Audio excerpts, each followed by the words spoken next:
Welcome to Geek Fandom Media. I am your host, Chris, and you guys, we got some fun and engaging topics to talk about in today's video. I am hyped.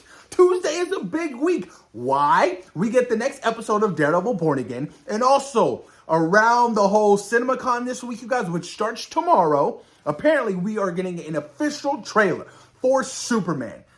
That will be hyped. Tuesday is going to be ginormous. And whatever, they release during this entire week, whatever kind of news or scoops, I will do and cover those scoops and, any details about certain projects that everybody's excited about, I will cover on the channel. Now, if that trailer does drop Tuesday, you guys best believe I am going to be giving you guys my reaction because it's Superman. And that teaser trailer was perfect with no dialogue. I am hyped. And we're going to be covering a Superman story on today's video. That's a big spoiler, you guys. It is massive. It is huge. Now, let's talk about the first topic in today's video. Black Panther 3. I am hella hyped for Black Panther 3. Anything Ryan Coogler does, I am excited for. I love his creativity. All the way from Fruitvale to Creed, Black Panther, and now Sinners, which releases next month. Cannot wait.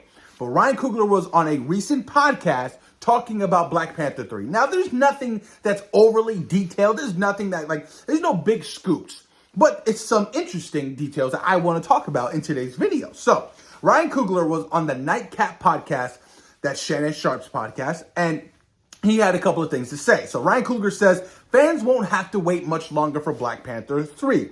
Now, this kind of dates back a couple of days ago. Inside Scooper Daniel RBK had put out a release date, February 2028, and everybody was speculating. What is this? What do you mean? He said that's going to be the release date for Black Panther 3 if everything goes according. So I'm like, okay, interesting. So Black Panther 3 won't be a multiverse film, obviously. It's going to be set after Avengers Secret Wars, which makes perfectly good sense if you think about it, if they decide to recast the role of T'Challa.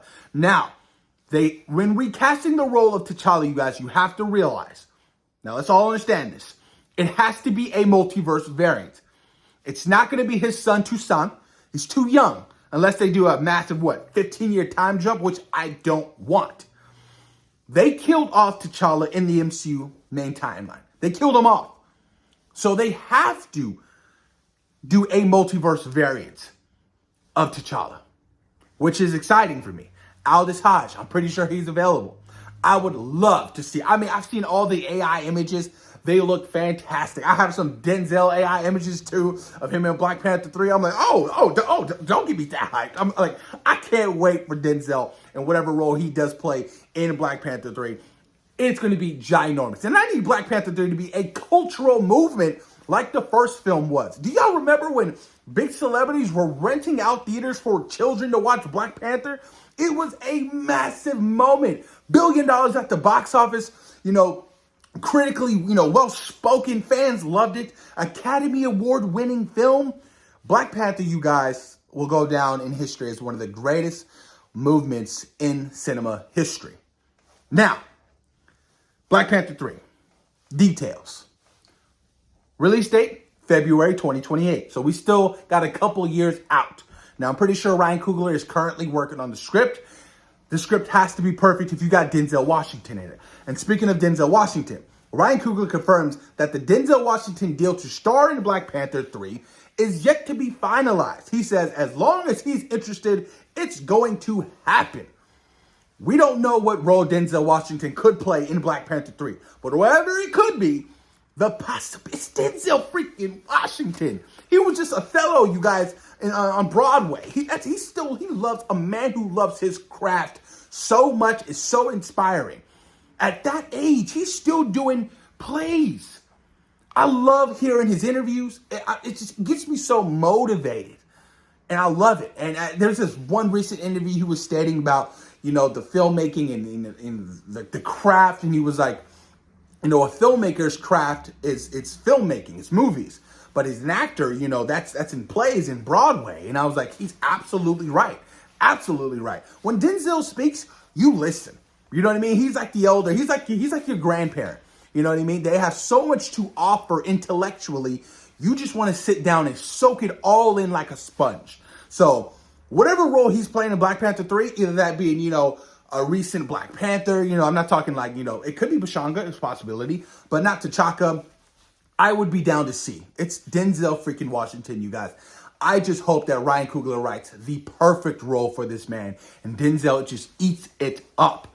And now that we know that Black Panther 3 takes place after Secret Wars, it kind of does establish that, they are going to recast. That's been the rumor for the last year. Marvel's looking to recast. Apparently last year they offered the role to somebody, but they declined the role. They're going to recast, and I think it's a brilliant idea. It is time. I understand why they didn't recast it for Wakanda Forever. It was too soon. I get it. But now it is time to recast the role of T'Challa. It's not fair that all these other actors, they always get their roles recasted, but, one of the best well-known black superheroes of all time can't be recasted. He just has to die off, and that's it for the character. It is time for the role to be recasted, and I need it to happen in Black Panther 3 post Multiverse Saga. And there's also that rumor of Denzel playing Magneto, which, I thought was cool at first, but I was like, you know what? It just doesn't fit the character. No, I get it. They can do the whole Malcolm X and, Professor X elements and angles of that, world, but I rather them keep it, that he's Jewish and that's his background. And the whole Holocaust, I rather them keep it that, honestly, if I'm being completely honest with you. And I want to see Magneto with the long white hair, Ian McKellen. Can you imagine they do that for him? And, Avengers Doomsday, peak. I can't wait for Doomsday, you guys. The hype is freaking real. Topic 4, Marvel Studios' Avengers Doomsday event is now the most viewed cross-platform live stream stunt with 270 million digital views and 3.1 million social mentions, you guys. That is wild. It worked. It got people talking all damn day. Now, granted, I was one at the beginning, like, come on, man, let's get this going. Like, what's going on? But it was a brilliant marketing strategy. It got the world hyped for Doomsday. Everybody's talking. And that's not it, you guys. They might do another live stream for some more casting because they confirmed that there's still some more players on the board, which is wild to me. Avengers versus X-Men is coming our way. I loved it. The stream was brilliant. That's what Marvel Studios needed, especially after the Captain America Brave New World slumber at the box office. That was a brilliant strategy. And to have RDJ come out at the very end was perfect. Perfect. He gave his Agatha all along turn around. I was like, hell yeah. So big up to Marvel Studios and their marketing team. Absolutely genius. Topic 5. Bradley Cooper, you guys, is apparently going to be playing jor-El in the Superman film. That was the biggest spoiler scoop for Superman thus far. Internet went wild. A lot of people upset about that scoop being, leaked out. And I get it. I understand. You want these surprises to feel special when you go watch the movie in theaters. Especially, jor-El, Bradley Cooper. Hell yeah, that's Rocket Raccoon. He works with James Gunn, you guys. They're buddies. They're like family at this point. He now sits at the table with a Marlon Brando. Russell Crowe with now playing jor-El, you guys, is exciting. And I can see it too. Man, I can't wait to see Krypton. If we say, all right, it's either the Fortress of Solitude, he's going to be like some kind of floating, projection or whatever, or we're going to get some kind of a flashback scene with jor-El. And I am excited. Damn, you guys. Ugh. I can't wait for Superman. Superman is going to be an absolute freaking banger, and I am there day one. Tuesday, trailer drops. Like I stated, you guys, please stay tuned. Hopefully my reaction video will blow up. I know I'm doing big numbers on TikTok right now. That's why I'm kind of pushing TikTok more than YouTube, because I see a future on TikTok. Honestly, I'm still going to keep doing my things, but I feel like YouTube is going to be more so on the back burner. TikTok is going to be, the front runner for me right now. But can't wait. Tuesday, hyped. Now, the final topic we got to talk about. Viola Davis wants in on the MCU, but she's already Amanda Waller in James Gunn's DCU. From what we last heard, they were struggling getting the Waller series off the ground. Maybe Kevin Feige can find something for Amanda Waller, for Viola Davis in the MCU. I mean, a lot of people are like, what if she plays like an older version of Misty Knight? Oh, badass. Hell yeah. But I will have to say, the woman who played Misty Knight, in Luke Cage, she was kind of fine.